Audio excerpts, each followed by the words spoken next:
के भान भयो होला भने एउटै रङका साथीहरू बोले भनेर म फरक रङको मान्छे यहाँ उपस्थित भएँ।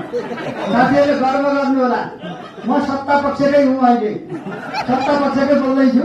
तर सत्ता पक्ष भए पनि गलत कुराको खबरदारी हामीले गर्नुपर्छ। सच्याउ साथीहरू भनेको सच्याउ भन्दाखेरि साथीहरूलाई नजाति भयो, किनभने हामीले पुर्याएका साथीहरू हामीभन्दा कोही कम उमेरका थिए, कोही कम अनुभवका पनि थिए र अनुभवी तल हुँदाखेरि पद प्रतिष्ठा नहुँदाखेरि पनि त्यो मान्छे सानो हुँदैन भन्ने बुझेर हामी पछाडि बस्दै आएका हौँ।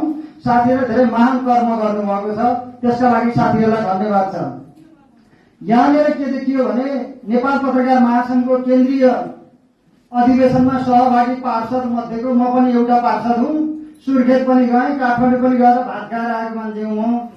त्यहाँ पनि केही कुरा राखेको मान्छे हुँ। केन्द्रका वरिष्ठ नेता पनि यहाँ मञ्चमा हुनुहुन्छ। उहाँ चाहिँ यहाँ आउनुभयो, केन्द्रको सकेर आउनुभयो, ताली लाएर फेरि जिल्ला आउनुभयो। यो आगामी वर्षका लागि आउनुभयो कि पुरानो वर्षका लागि आउनुभयो, यो क्लियर भएन।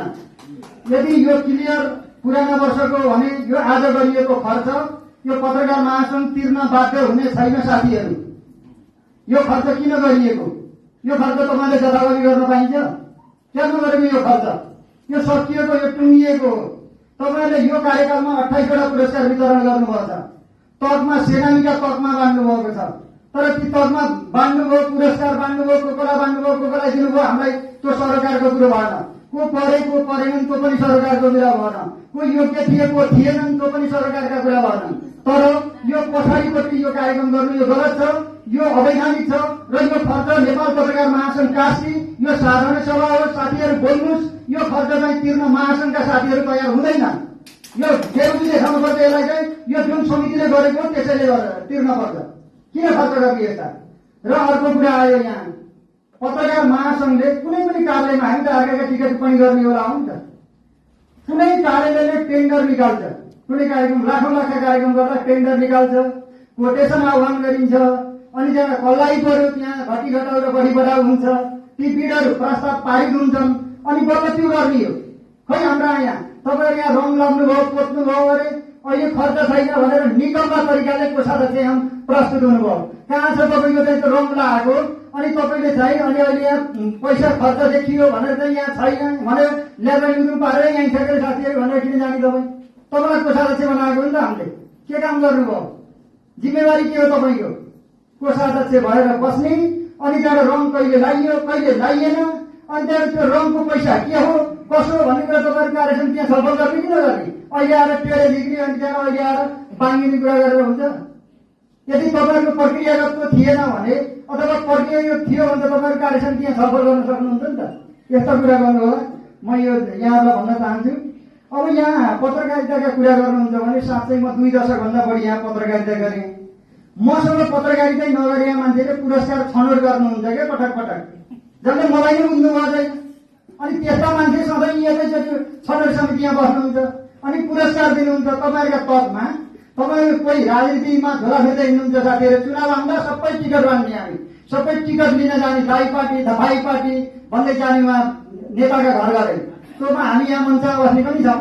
स्वयं अध्यक्ष हुनुहुन्छ, उहाँलाई मैले टिकट टिप्पणी गरेको थिएँ बेला, किनभने उहाँको पनि आएको थियो टिकटका लागि कुनै। अब म यहाँ ओपनली भनिदिन्छु, अब चुनाव आउँदा टिकट लिन नि जाने। पत्रकार महासंघको अध्यक्ष पदाधिकारीको गरिमा के हो? त्यो गरिमा 3 वर्ष धान्न सकिन्न भने किन पद खोज्ने? अर्को साथी जान्छ त्यहाँ, अर्काले काम गर्छ। तपाईँलाई चुनाव चाहिएको हो कि पत्रकारिता चाहिएको हो त्यो भन्नुहोस् न। अनि तपाईँ चाहिँ आउने भावले गर्दा तपाईँको स्टाटस बन्नुपर्ने, के छ स्टाटस हो? यो स्टाटस हामी मान्दैनौँ साथीहरू, किनभने पत्रकारिता गर्नेलाई यसले बिच यो चाहिँ गलत हुन्छ। यतातिर तपाईँले यो ख्याल गर्नु होला भन्ने हो। अब यो 5,83,000 अहिले काण्डको यो रङ चाहिँ एकदम सनसनी छ बजारमा। यसको चाहिँ तपाईँहरूले जवाब दिनु होला। यहाँ फोन आइराखेको छ। अब यो प्रेस स्वतन्त्रताको सेनानीको तकमा यो प्रेस स्वतन्त्रताको सेनानीको तकमा के हो? यो तकमा कस्ताले पाउने हो? अहिले मैले काठमाडौँ गएको, मलाई दङ्ग लाग्यो। मसित सँगै पढेर त्यो क्लासमा पास भएको मान्छे मैले त्यहीँ बसेर टुलु हेरेँ। मसित साथीहरू पनि तकमा थप्न घाँटी धोएर गए त्यहाँ। म अचम्म परेँ। मभन्दा 2 दशक अगाडि पत्रकारिता गरेका साथीहरू पनि त्यहीँ गएर तकमा थापे। मलाई लाज लाग्यो र मैले यो कुरा उहाँले भनेको थिएँ, कस्ता मान्छे सिफारिस गर्नुहुन्छ तपाईँहरूले? साह्रै लाज लाग्दो बनाउनु भयो पत्रकार महासंघ। अब त सेनानी भन्दा एक दुईजना सेनानी आउँदाखेरि कत्रो गर्व हुन्थ्यो। अहिले त सेनानी भन्दा लौराले हान्ने खालका सेनानी, खेल्न पर्ने सेनानी भयो। यस्ता सेनानी अब नमान्नु होला।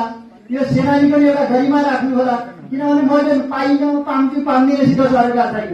सेनानीको त गर्व हुनु पर्यो नि त। म सेनानी भएँ भन्दाखेरि बजारमा हिँड्दाखेरि त्यसले छाती फुलाएर हिँड्न पाउनु पर्यो नि त। सेनानीहरू कठैबाट सेनानी, जुनियर सेनानी, सिनियर सेनानी, मध्यम सेनानी, दलीय सेनानी, यिनीहरूको दलाल सेनानी, यस्ता सेनानी छन्। र अर्को कुरा साथीहरू, म गम्भीर कुरा गर्छु। अब एउटा मात्रै कुरा छ मेरो। एउटा कुरा के छ भने अहिले नेपाल पत्रकार महासंघ कास्कीमा मात्र होइन, देशभरि पत्रकारिताको झोला भिरेर ठगी धन्दा छ। ठगी धन्दामा सहकारीमा लागेर पत्रकारहरू पनि ठगी धन्दामा संलग्न छन्। साथीहरू यो नलुकाई भनौँ। र ती ठगी धन्दामा लागेका पत्रकारहरूका बारेमा नेपाल पत्रकार महासंघले के गर्छ? अब यो गम्भीर प्रश्न छ। कि अगाडि मान्छे चौडामा आएर रोका थिए, तपाईँले देख्नु भएन? यहाँ मञ्चमा बस्नुभयो, तपाईँलाई ठुला मान्छेको स्वागत गरेर फुलमाला लाउँदा ठिकै छ, फोटासोटा खिच्ने, भोलि अब फेसबुकमा रङ्गिनी होला।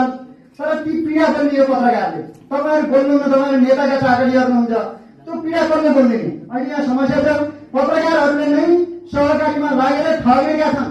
वकिलहरूलाई तिनीहरूले चाहिँ मनाएका छन्, वकिलहरू ठगिना छन्। यस्ता ठगी गर्नेहरू अब के गर्नुहुन्छ? र अर्को कुरा, अब यहाँ यत्रो प्रतिवेदन तपाईँहरूको आयो, यत्रो सङ्कट छ, अहिले मिडिया हाउस बन्द हुँदैछन्। तपाईँहरूका तालिम 7-7 दिनमा भएकै, कहिले महानगरको तालिम गरे, कहिले सामाजिक विकास मन्त्रालयको तालिम, कहिले भौतिक पूर्वाधार मन्त्रीको तालिम, तपाईँहरूका क्षमता वृद्धिका तालिम। खै के त्यस्ता तालिमले के गर्यो? कति पत्रकार टिकाउनु भएको छ काममा? पत्रकारिता गरेर तल बुझेर पारिश्रमिक बुझेर बाँचेका पत्रकार कति छन् तपाईँहरूका अगाडि? त्यो हेक्का छ। तपाईँहरू जहाँसुकै जानुहोस्, यो संस्था छोडेपछि भोलि जहाँसुकै जाने हामीलाई सरोकार छैन। तर पत्रकारिता गरेर बस्ने मान्छेहरू अत्यन्तै कठिन भएको अवस्था हो। तपाईँले लज्जित बनाउनु भएको छ। यसमा मेरो घोर आपत्ति छ। धन्यवाद।